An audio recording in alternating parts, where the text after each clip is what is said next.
दोस्तों, स्वागत है आपका आपके चैनल जनमानस क्लासेज में।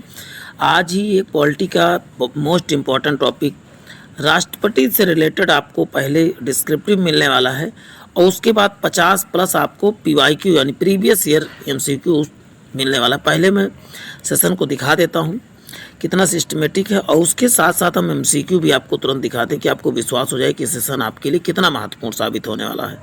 देखिए, इसमें प्रीवियस ईयर एमसीक्यू है, किसी न किसी परीक्षा में सामने लिखा भी हुआ है और आप इसका जो जांच भी कर सकते हैं कि कितने इंपॉर्टेंट क्वेश्चन। देखिए, 50 क्वेश्चन आपको मिलने वाले हैं एमसीक्यू के रूप में जो प्रीवियस ईयर एमसीक्यू है। तो चलते हैं प्यारे साथियों, आज की श्रृंखला को प्रारंभ करते हैं। प्यारे साथियों, आज के सेशन का पहला क्वेश्चन है, भारत का प्रथम नागरिक कौन होता है? तो इसका उत्तर आप क्या बताओगे? भारत का प्रथम नागरिक जो होता है राष्ट्रपति होता है और वहीं पर बात करते हैं भारत का शासन राष्ट्रपति के नाम से ही चलाया जाता है, लेकिन वास्तविक रूप से आप भी जानते हैं कि कौन चलाता है? तो प्रधानमंत्री चलाता है।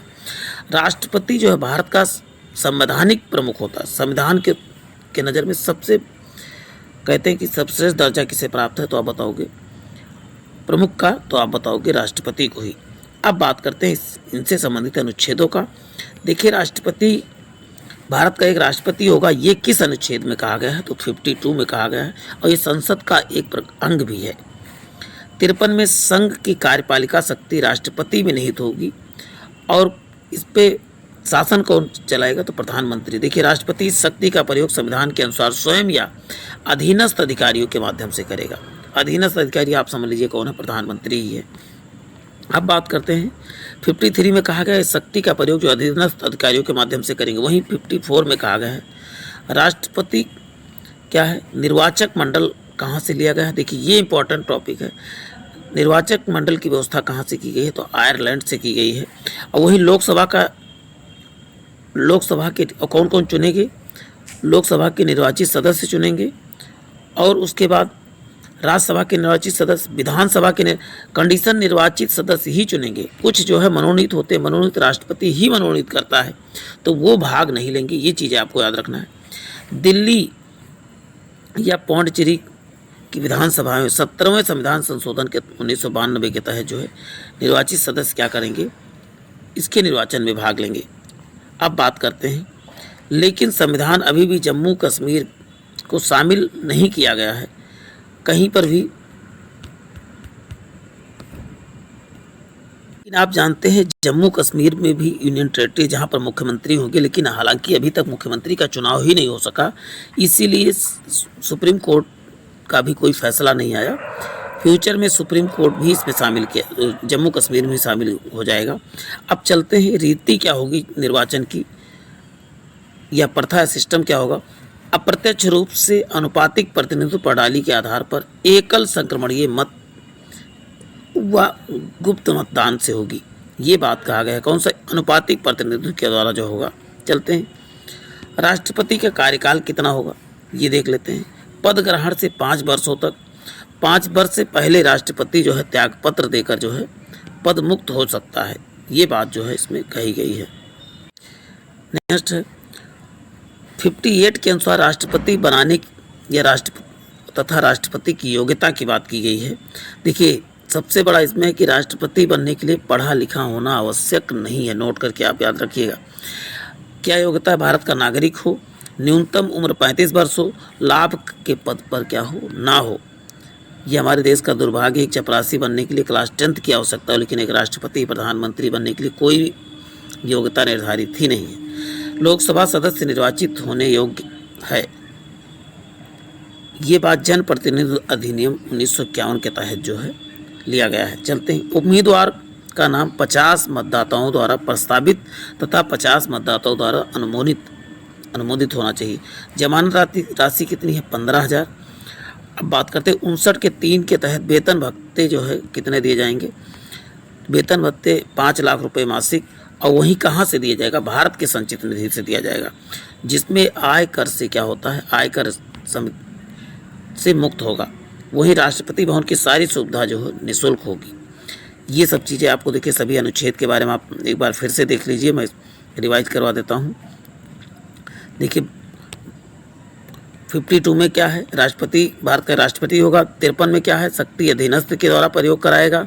54 में निर्वाचक मंडल की बात की गई है। 54 में राष्ट्रपति निर्वाचन की रीति की बात की गई है। 56 में राष्ट्रपति के कार्यकाल की बात की गई है। अब वहीं पर बात करते हैं 59 में राष्ट्रपति के वेतन भत्ते की बात की गई है।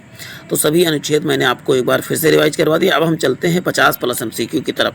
MCQ का पहला क्वेश्चन आपको स्क्रीन पर दिख रहा है। राष्ट्रपति का निर्वाचन किस आधार पर होता है? अप्रत्यक्ष रूप से, मनोनयन द्वारा, प्रत्यक्ष रूप से या कोई स्पष्ट प्रावधान नहीं। तो इसका उत्तर आपको बता दें, अप्रत्यक्ष रूप से और अनुपातिक प्रतिनिधित्व के द्वारा होता है। एकल संक्रमणीय मत पद्धति के द्वारा होता है। देखिए क्वेश्चन नेक्स्ट आ ही गया है। राष्ट्रपति पद निर्वाचन हेतु कौन सी पद्धति अपनाई जाती है?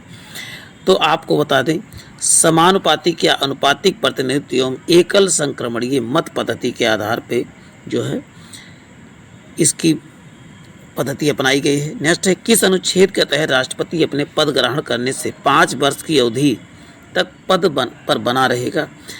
किस अनुच्छेद में? तो 56 में जो है, 56 में जो है इसके कहा गया है कि 5 वर्षों तक के बना रहेगा। ये चीज़ें आपको जितने अनुच्छेद है एक बार नोट करके 3 से 4 बार आप रिवाइज करेंगे, परमानेंट आपको चीज़ें याद हो जाएंगी। कोई जादू की छड़ी नहीं है कि आप एक बार घुमाएं चीज़ें आपके माइंड में आ जाएं। रिवाइज ही करना पड़ेगा और इसका कोई तरीका नहीं है। चलते हैं, निम्नलिखित में से कौन से राष्ट्रपति पूर्व केंद्रीय गृह मंत्री भी रहे हैं?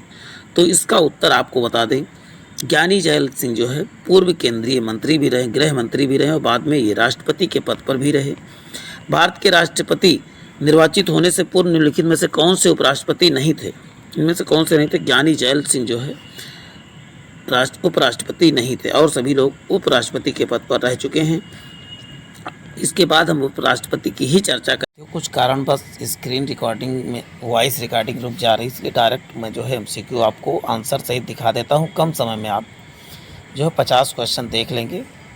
तो चलते हैं, आप क्वेश्चन और आंसर देखना प्रारंभ करें।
जय हिंद प्यारे साथियों, जय भारत। फिर मिलते हैं नेक्स्ट सेशन में।